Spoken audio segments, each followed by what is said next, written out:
Reverse by Black K. Cat. Chapter 28. Metanoia. Jiraiya hums thoughtfully his new manuscript and his next report to Sour Toby, both balanced on his lap. There's a risk of doing it this way. More than once, the Saindame has gotten a sneak peek at the next Ichi book, while Jiraiya's editor is left scratching his head over the coded assessment of Akatsuki's most recent movements. But Jiraiya is an artist and can't deny the inspiration when it strikes.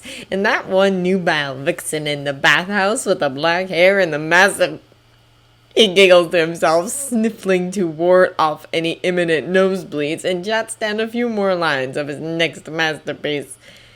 Technically, Kiri doesn't have much to do with Konoha, Orochimaru, or Akatsuki, but Jiraiya has been catching weird rumors from this village for years. And when Orochimaru was sighted a few miles from the edge of the village, he figured it was finally time to check it out. One henge as an absent-minded farmer later, he's beginning to see that Kiri is just one massive mess! Worse than Suna or Kuma have ever managed to be. The civilians are on edge and the shinobi are worse! One wrong move is enough to get weapons drawn on both sides. And there are sides. That much Jiraiya can say without hesitation. They're even obvious. No one is trying very hard to hide their discontent and they're sticking to their own groups. It puts Jiraiya in definite mind of a powder king with a bare inch left on the fuse. One spark, one breath of wind, and the entire thing is going to go up like fireworks. Or like a bomb. That's a distinct possibility too. Jiraiya has been here for 3 weeks now, entirely out of contact with Konoha because he can't risk revealing his chakra and getting noticed. Foreign shinobi are never exactly welcomed, not in any of the villages, but here in Kiri it's particularly bad. They're avoided, whispered about, eyed with all the wariness of possible serial killers. Twice now, Jiraiya has seen it, and it makes him glad he didn't try to enter the village as himself. He probably wouldn't have made it very far, being who he is. Tapping his pen against the page on his knee, Jiraiya sighs softly and tugs at a strand of white hair that's falling loose. He doesn't quite know where to go from here. He hasn't seen any evidence of Orochimaru's presence or any of Akatsuki's supposed other members. Not that he'd be able to pick them out of a lineup, even if they were here, given that he only has a vague idea of who they are. And given the current tensions, he doesn't want to get caught as a Konoha nin in the middle of what might as well be enemy territory. Still, the risk that Orochimaru is up to something in the village is a little too great for Jiraiya to accept. The snake is dangerous, and Jiraiya knows that better than anyone. Damned if he does, damned if he doesn't, Jiraiya thinks a little wryly and rolls his report up to stow it in his weapons pouch. If that's the case, he might as well just...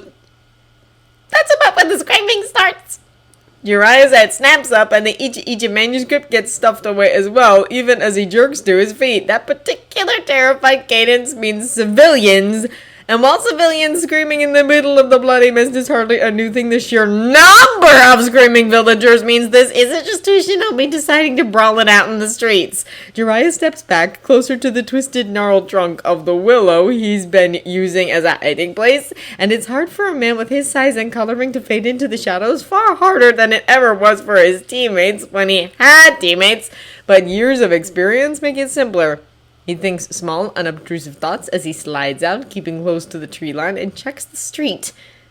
There's gas. The villagers are fleeing, running in a panicked way that means they're leaving monsters behind them, and Jiraiya knows that's a bad sign. Civilians in shinobi villages can take most things in stride, and this kind of reaction means something massive and distinctly deadly is happening. Moving in the opposite direction of the civilians, going at a dead run, is a kunoichi Jiraiya has seen several times in the past few days, though sadly never in the bathhouse. She leaps knots of villagers, a hand on one of the twin swords at her waist, and shouts, "Mangetsu!" "Help!" a man calls back, darting out of the shadows between two round cat buildings and joining her in the rapidly emptying street. The kunoichi lands next to him, looking somewhere between pissed and the flavor of playful that a cat would before a wounded mouse, and says, "We need to move. Yagura's mobilizing forces and trying to root us out." "What, like move?" Mangetsu demands. "We can't just go in blindly. I'm a Yuri. What happened to Dawn, Zabuza, and me? Amayuri shakes her head, mouth tightening, and draws her swords. That's enough to spark the recognition in Jiraiya's brain. Ringo Amayuri, the first kunoichi to make it into the Seven Swordsmen. And that means her companion is the newest swordsman, Hozuki Mangetsu, supposedly able to wield all of Kiri's famous blades. A dangerous pair without a doubt, and given their topic of discussion, one of the Jonin spotted the Yondame headed towards the cliffs. Her expression is grim. We have to assume they've been taken or engaged already. Mangetsu's expression flickers between worry, incredulity, and uncertainty. With Kurama there? Weren't they going to introduce him to Uchikata? Jiraiya frowns. That's a new name, even though he's made himself familiar with the vast majority of Kiri's high-ranking shinobi in the past few weeks. He recognizes Utakata's name, of course. He'd be a failure as a spy if he missed Kiri's second Jinchuriki. But the first name isn't one he knows. And given the tone Mangetsu just used, that is a failing. The implied, how could anyone beat them if Kurama is there, makes Jiraiya a little queasy. If he missed a fighter that powerful, what else could he have missed? Amayuri just tips one shoulder in a careless shrug. We don't have time for this, she says. Yagura is distracted. This is our best chance of seizing the administration center and eliminating his supporters while they without backup. Round up your Chunin and anyone who might be swayed to our side. I'll find the Jonin. Push for the village center, alright? This is going to end badly, is Mangetsu's assessment, but he turns and hurries back into the maze of streets, and Amayuri heads the opposite direction. A shinobi just rounding the corner sees her and shouts, but half a heartbeat later, she's on him like a spinning blur of lightning edge swords, and when she darts away, there's a corpse left lying in the dirt.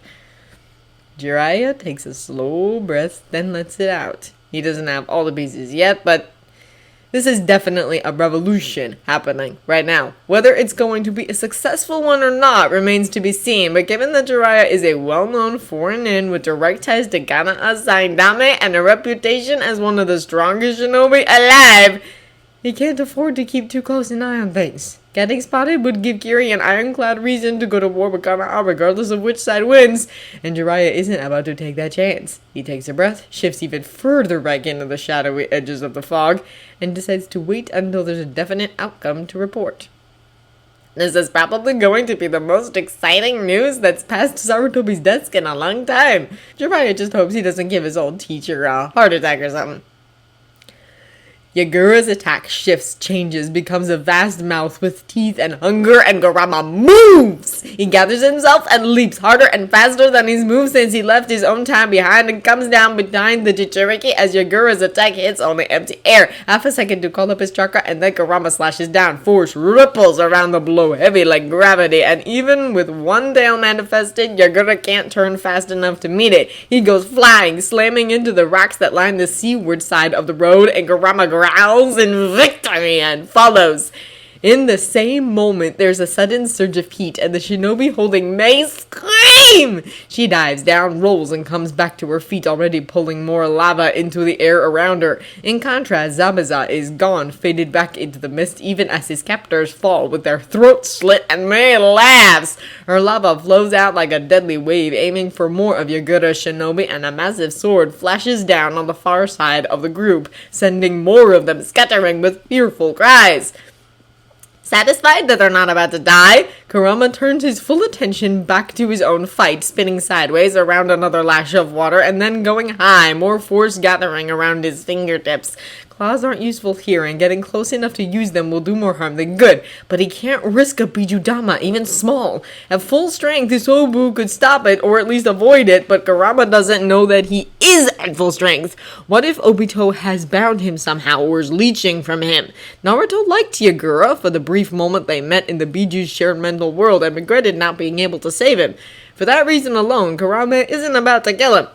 Still, that leaves Kurama a little light on techniques. He slashes down again, but Yagura dodges a sweep of his hook-ended staff, calling up another whirl of seawater that he flings directly at Kurama's head. Kurama ducks under it, steps around the jab of the staff, and calls up a scything arc of razor-edged wind. It screams down like a storm, but Yagura turns even as his chakra shroud ripples and condenses, darkening to a red so deep it's almost black.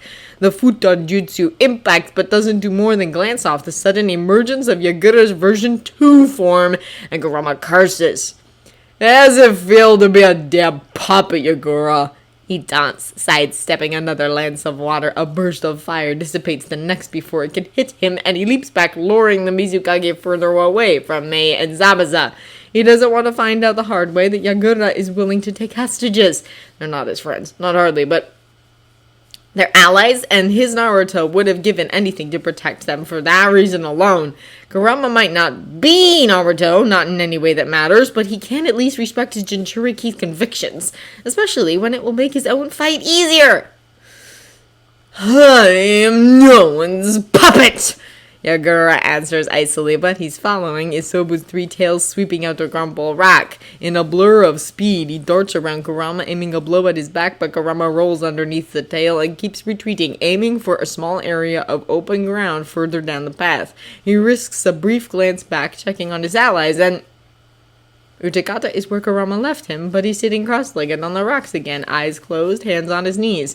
Saiken's chakra ripples and curls around him like waves, and Kurama frowns because that's stupid! Why is the kid, already a jonin and supposedly a trained shinobi, leaving himself vulnerable like that? Especially with a good dozen of Yagura shinobis still trying to seduce Zabuza and Mei. It's just not something he can contemplate right now, Kurama realizes, as one of Yagura's tails nearly takes his head off. He leaps over the second one, ducks the third, and spins back to his feet in a cocoon of fire that slides off Isobu's chakra like water off oiled canvas.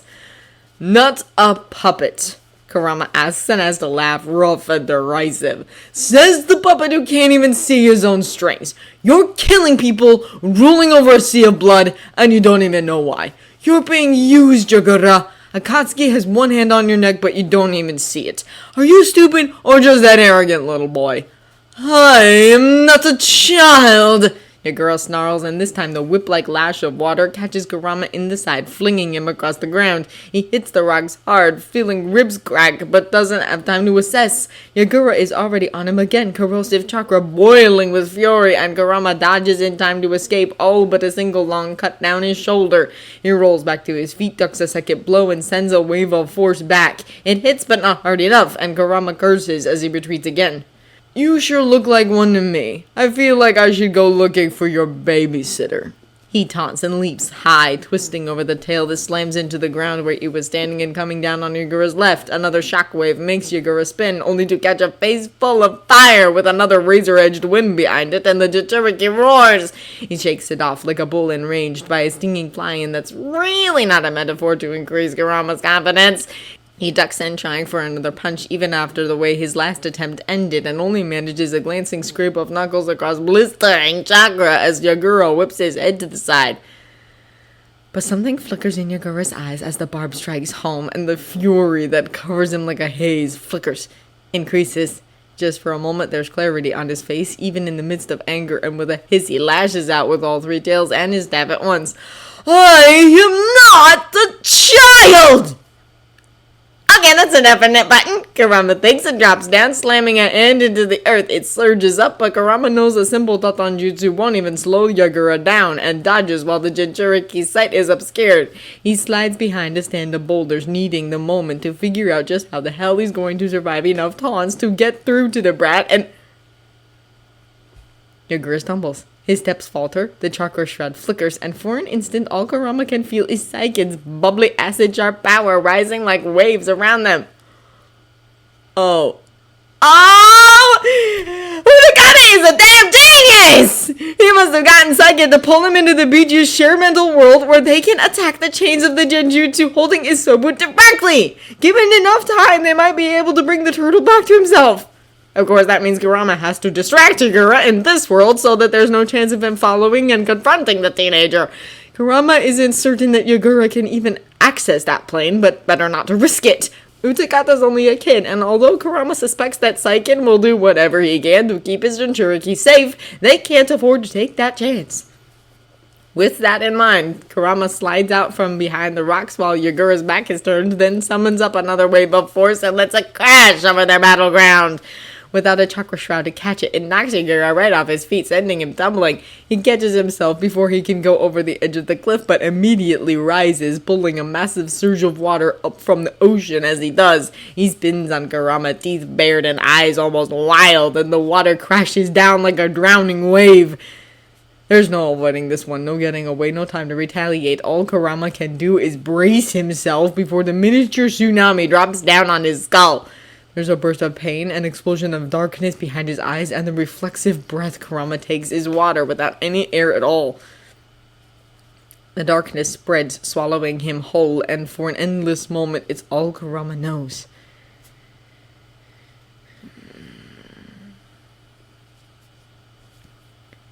"Hey," a gentle voice says, as familiar as Kurama's own heartbeat.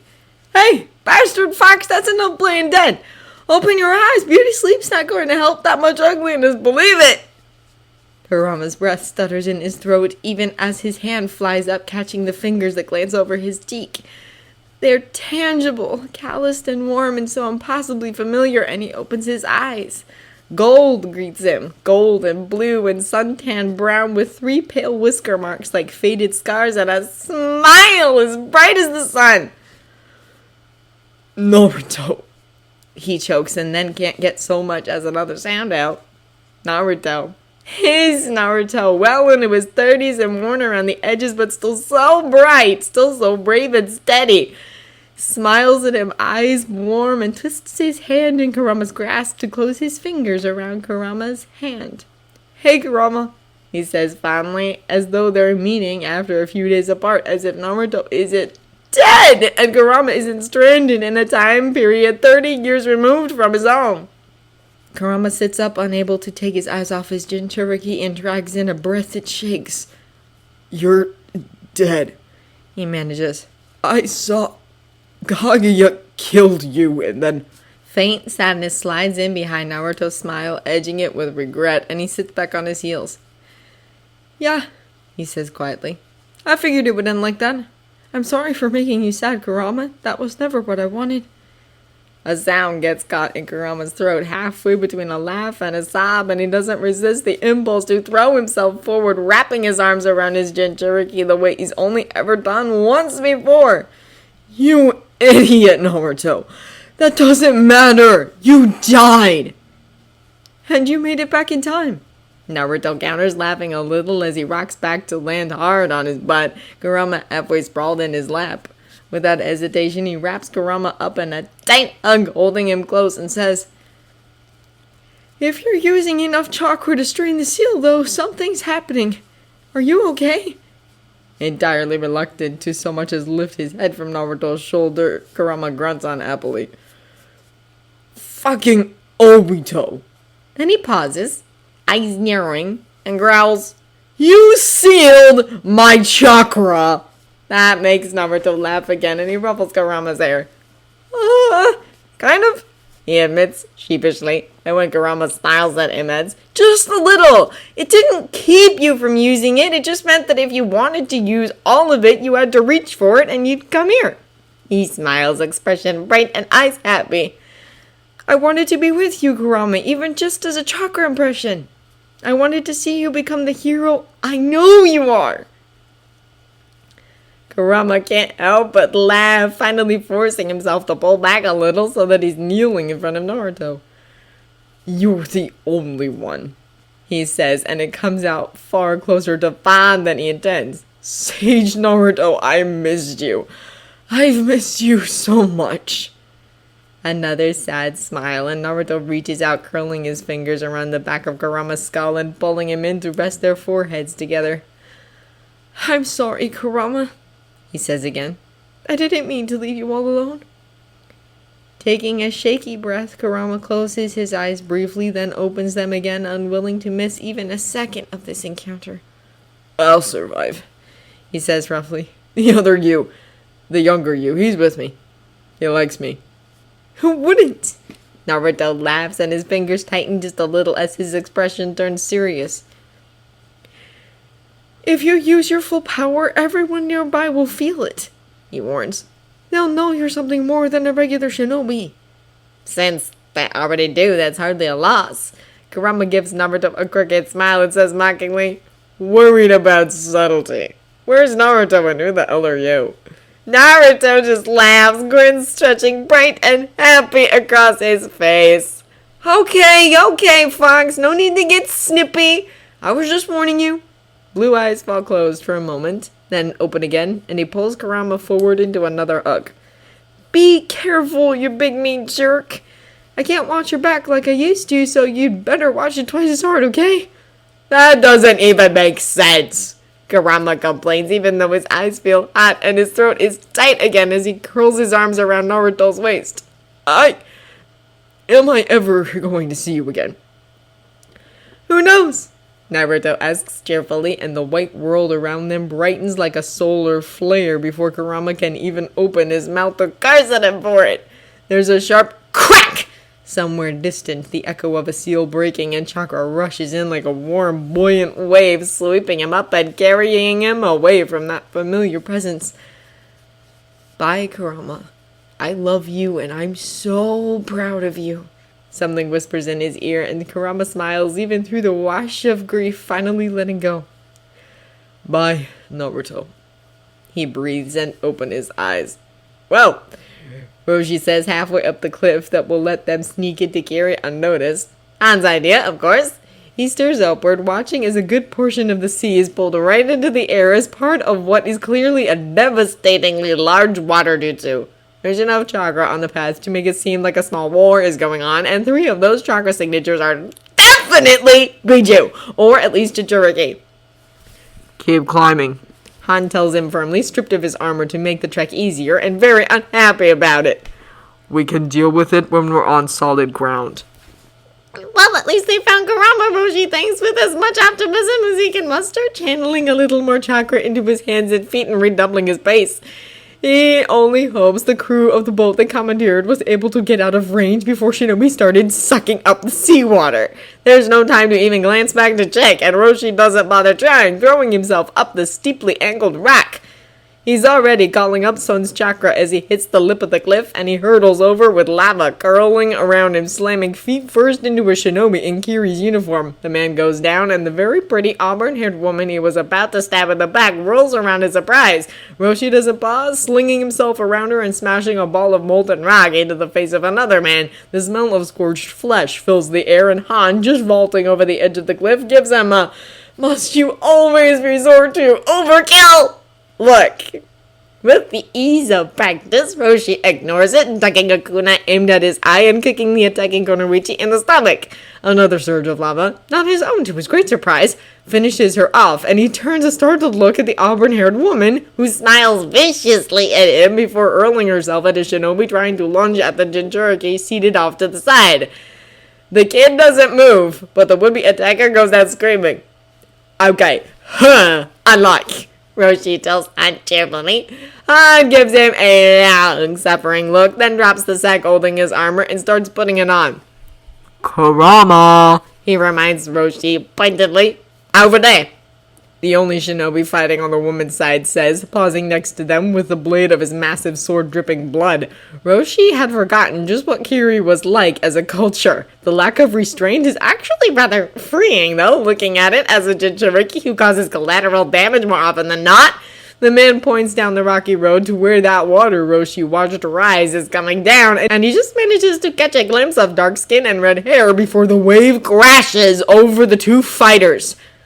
Kurama! He shouts, heart in his throat, and leaps for the pair with Son rising inside of him. The ape roars with fury, deafening, even if it isn't truly audible, and Roshi isn't any more composed.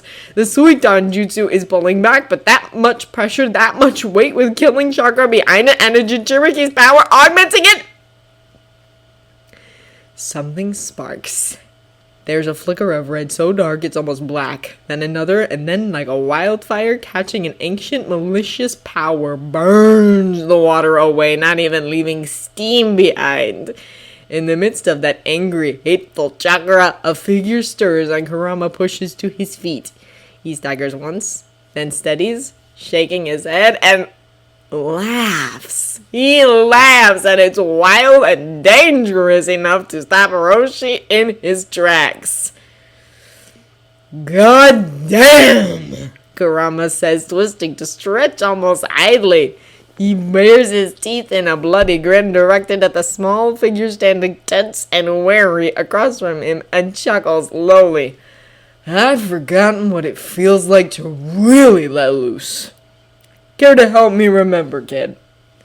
The other Jinchuriki's expression flickers, then firms. I'm not a child, he growls, and it has the sound of a familiar mantra. Kurama hums thoughtfully, then shifts his weight forward onto the balls of his feet. Great, he says with easy, deadly amusement. Then I don't have to care when I beat your ass into the ground. Chakra ripples around him, hot like the heart of a fire with the cutting edge of a hurricane hidden behind the heat. Kurama doesn't even seem to move, but in half the space of a blink, he's behind the Mizukage and a kick slams into the Jinchuriki's spine. Yagura stumbles forward even as his three-tailed whip backwards, aiming to crush, but Kurama catches them casually, easily, and then laughs again. Cute, he mocks, but you're forgetting something, Yagura.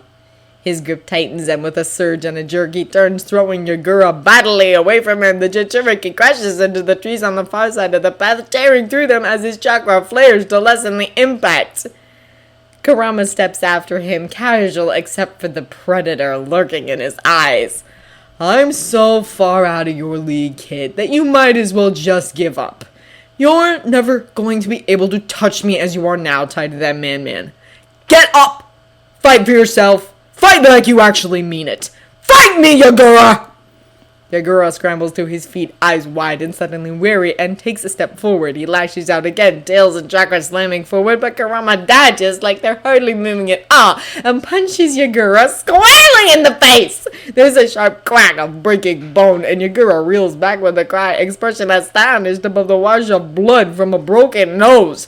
And Roshi's honestly pretty surprised too, given that he hadn't thought a simple punch could make it through a Jinchuriki's chakra shroud. Then again, it's not a surprise that Kurama's something entirely new in the framework of their world.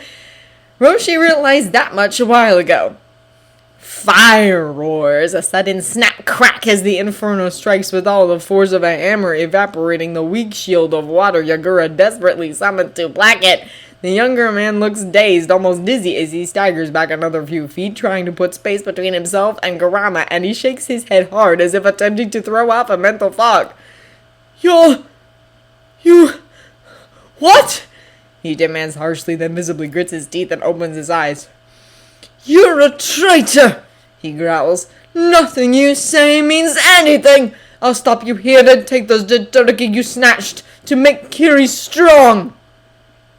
Roshi winces. He's only been around Kurama for less than a full day, and even he can tell that threatening the kids Kurama collected is a bad idea.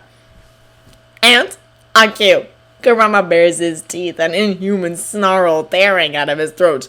They're mine! He roars, and chakra rolls around him like a hurricane and is then pulled in, condensing in one hand. Positive and negative shift, balancing precisely and spin into a whirl of black-streaked violet.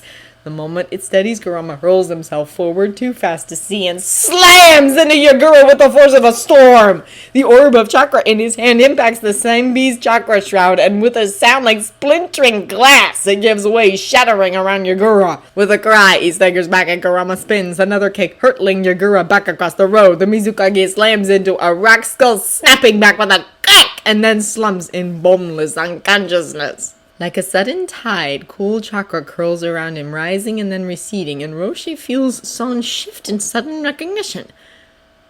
It's Hobu, the ape says to him. I felt it before, but it was muted. Different. I hadn't realized it until now. Roshi! There's surprise in Kurama's voice as he steps out of the clearing his fight created, and Roshi turns to find the other redhead looking at him in confusion. What are you doing here? That at least is easy enough to answer. Roshi jerks a thumb back towards his friend, who's helping contain the last of the attacking Kiri shinobi, and says, Han and I met up at Turtle Island, meant to pass a message to B, but he been called back to Kumo. We decided to find you, see if you needed our help. Seems like you've got it handled, though. Kurama smiles a little, oddly easy despite the painfully corrosive chakra that's just starting to fade. Yeah, I'm okay now. He agrees, and the words have a weight to them, meaning that Roshi isn't privy to. Someone just reminded me what I'm fighting for. He casts a glance at Yagura's crumpled form, expression not quite sympathetic, even if there's definitely understanding there. A puppet wouldn't understand that. A genjutsu, Roshi realizes with a flicker of unease, remembering Kurama's warning about a masked man with an eye that could control Jinchuriki. People with strong enough wills can sometimes break Jinjutsus, given the right motivation, but if they can't manage by themselves, Pain does a pretty good job of it too. And being overwhelmed by Kurama's chakra, uncontained and roiling with heart-sharp determination, buried rage, was probably more than painful enough to do the trick, even if that blow to the head didn't. Shaking his head in mixed disbelief and wonder, because really, mind control beat you and mysterious redheads rescuing him. What is his life now? Roshi joins Kurama at the other Jinchuriki's side, even as the dark-haired teenager and the swordsman head down the road to join them. Think that freedom? He asks judiciously, running an assessing eye over the man. Over the Mizukage! Damn it, but that puts a whole new spin on things, doesn't it? Controlling a Kage is like conquering a village after all, and in a place like Kiri, a sudden personality change might spark a few concerns, but not many people would be brave enough to actually voice them. I'll think so. It's the teenager who answers, hovering a few feet back but looking steady enough. Saiken says the Sharingan's hold has been broken. The Sharingan? The swordsman demands, hand tightening on the hilt of his weapon. There was a fucking Uchiha controlling him! But rogue Uchiha, Kurama corrects, rocking back on his heels. He glances over at the teenager. Utakada, you good? Utakada nods. Saiken took the brunt of the fight while I was trained to Sobu. I'll be fine with a little rest. Good. A shift from the body in front of them pulls Kurama's attention back, and he narrows his eyes, tension bleeding into his frame. Roshi tenses too, sawn close to the surface and ready to strike if he needs to, but he doesn't move yet. Red? The swordsman asks, faintly wary, just as Yagura's eyes flicker open.